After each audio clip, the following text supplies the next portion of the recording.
Ada satu orang di antara kita mungkin tahajudnya 10 rakaat setiap malam, duhanya 12 rakaat setiap pagi, baca Qur'annya one day one juz, satu hari satu juz, malamnya one night one juz, satu malam satu juz. Satu keluarga di antara kita nih puasanya luar biasa Senin Kamis. Satu keluarga berpuasa Senin Kamis. Tak cukup puasa Senin Kamis, dia puasa Nabi Daud. Sehari puasa, sehari tidak, sehari puasa, sehari tidak. Tak cukup dia puasa Nabi Daud, dia puasa-puasa sunnah lainnya. Istrinya nutup aurat dengan sempurna, pakai nikob, pakai cadar, pakai purda, pakai manset, pakai kos kaki. Suaminya 5 waktu ke masjid tak tertinggal takbiratul ula. Anak-anaknya di pondok pesantren hafiz dan hafizah. Tiap pagi berinfak, tak pernah menggunjing orang. Quran terjaga, aurat terjaga, tahajud terjaga, 5 waktu terjaga, duha terjaga, Quran terjaga, puasa terjaga. Sempurna satu keluarga nih, amalnya. Tapi sudah 8 tahun dia tak tengok ayah ibunya. Sudah bertahun-tahun dia tak nyapa kedua orang tuanya. Sudah bertahun-tahun dia tak berhubungan baik dengan ayah ibunya. Sudah berminggu-minggu dia berkelahi dengan ayah ibunya. Sudah berhari-hari dia bermusuhan dengan kedua orang tuanya. Maka anak seperti ini, seluruh amal yang mereka kerjakan tertolak di sisi Allah Subhanahu wa taala, tidak akan diterima Allah. Sebaliknya, kalau ada di antara kita hari ini yang pandai melayani ayah ibunya, tidak ada uang, ayah ibu dia kasih uang. Tak ada rumah, ayah ibu dia buatkan rumah.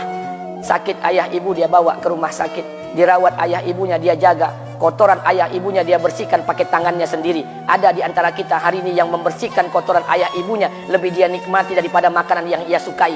Begitu luar biasanya dia melayani ayah ibunya. Tapi dia tinggalkan sholat, dia injak-injak perintah Allah, dia tinggalkan perintah Allah dengan mutlak. Maka kebaikan satu orang anak ini kepada ayah ibunya seluruhnya tidak diterima Allah Subhanahu wa taala.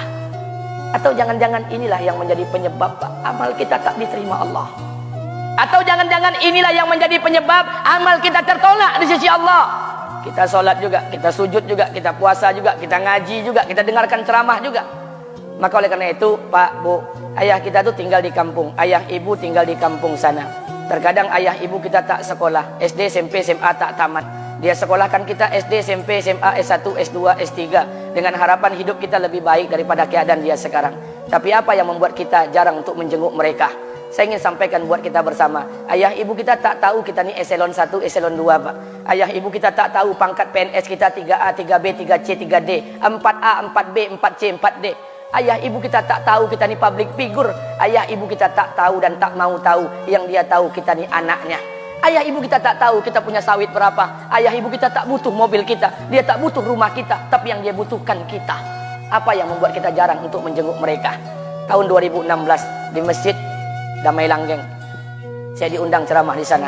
Habis pulang ceramah, saya baca WA SMS. Ada seorang ustadz Pekanbaru kirimkan WA dengan saya. Saya baca 2 kali, air mata saya menetes. Kenapa? Karena WA itu berisi cerita satu orang ibu sedang menelpon anaknya. Ibunya nelpon anaknya. Assalamualaikum nak. Waalaikumsalam kata anaknya. Kata ibunya, nak, sudah 1 bulan kau tak tengok ibu. Apa yang membuat engkau berhalangan nak? Apakah kau sibuk dengan pekerjaanmu? Minggu yang kedua ibunya telepon lagi. Assalamualaikum nak. Kata anaknya, waalaikumsalam. Kata ibunya, nak, ibu dapat kabar apa engkau baru beli mobil baru. Apa betul nak? Kata anaknya, betul bu. Kata ibunya, alhamdulillah nak, ibu bangga. Kau pandai menyenangkan hati anak istrimu. Minggu yang ketiga ibunya telepon lagi. Assalamualaikum nak. Kata anaknya, waalaikumsalam. Kata ibunya, nak, ibu dapat kabar bahwa engkau baru beli rumah baru. Apa betul nak? Kata anaknya, betul bu. Kata ibunya, alhamdulillah nak, ibu senang kau bertanggung jawab dengan anak istrimu. Minggu yang keempat ibunya telepon lagi. Assalamualaikum nak. Waalaikumsalam. Kata ibunya, nak, tadi ibu pergi ke pasar, ibu jumpa temanmu di pasar. Kata temanmu di pasar, temanmu banyak bercerita tentang kamu. Kata temanmu tadi kamu baru beli anak anjing seharga 40 juta dari negeri Belanda. Apa betul nak? Kata anaknya, betul. Kata ibunya, nak, dengarkan pesan ibu untuk terakhir kalinya. Apa pesan ibunya? Wahai anakku, engkau pelihara 1 ekor anjing. Kau siapkan harga anjing 40 juta. Kau siapkan rumah untuk anjingmu depan rumahmu. Kau jaga anjingmu pagi, siang, dan sore. Kau mandikan anjingmu pagi, siang, dan sore. Kau kasih makan anjingmu pagi, siang, dan sore. Demi Allah nak, dengarkan pesan ibu untuk terakhir kalinya. Apa kata ibunya? Demi Allah nak, demi Allah, Kalau seandainya Allah menciptakan ibu, kalau seandainya Allah menciptakan ibu untuk yang kedua kali di muka bumi ini, nak, demi Allah, ibu tak ingin terlahir sebagai manusia. Ibu ingin lahir sebagai seekor anjing, biar berada depan rumahmu dan melihat wajahmu setiap hari. Ibu kita tak butuh harta kita, Pak. Dia tak butuh uang kita, dia butuh kita.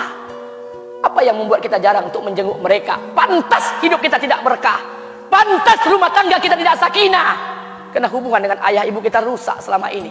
Masih ada kesempatan, masih yang jauh telepon, yang dekat kunjungi mereka. Demi Allah, kita butuh keberkahan doa mereka.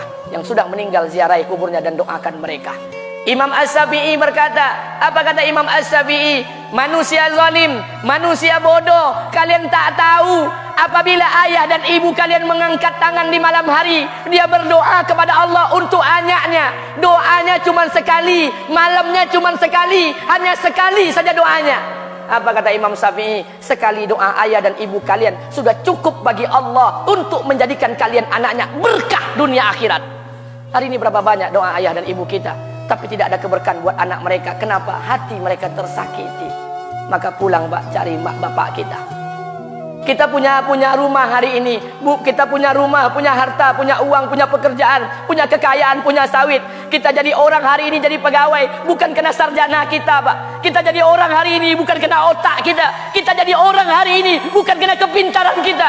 Kita jadi orang hari ini jangan-jangan kena keberkahan doa ayah dan ibu kita yang tak pandai tulis baca di kampung sana. Cari mak bapak kita, Pak. Demi Allah, kita butuh keberkahan doa mereka. Apa guna di kehidupan dunia sementara Allah tidak ridho dengan kehidupan kita? Pantas amal kita tertolak di sisi Allah. Maka pulang ke rumah, cari mak dan bapak kita yang masih hidup, duduk bersama mereka.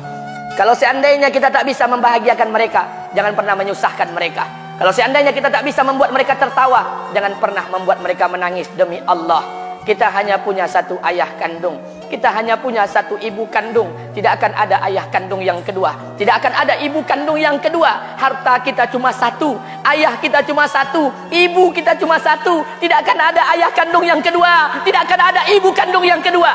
Pangkat jabatan bisa dicari, harta bisa diraih, kesempatan membahagiakan ayah dan ibu kita hanya sekali di kehidupan dunia ini, Pak. Pulanglah. Ketika mereka memanggil, tinggalkan istri, tinggalkan pekerjaan, tinggalkan semua proyek kita. Demi Allah, datangi mereka. Kata Nabi, sesaat kalian duduk bersama ayah dan ibu kalian akan mendatangkan keberkahan. Kenapa kalian tidak duduk bersama mereka? Jangan-jangan inilah yang menjadi penyebab amal-amal kita tertolak di sisi Allah.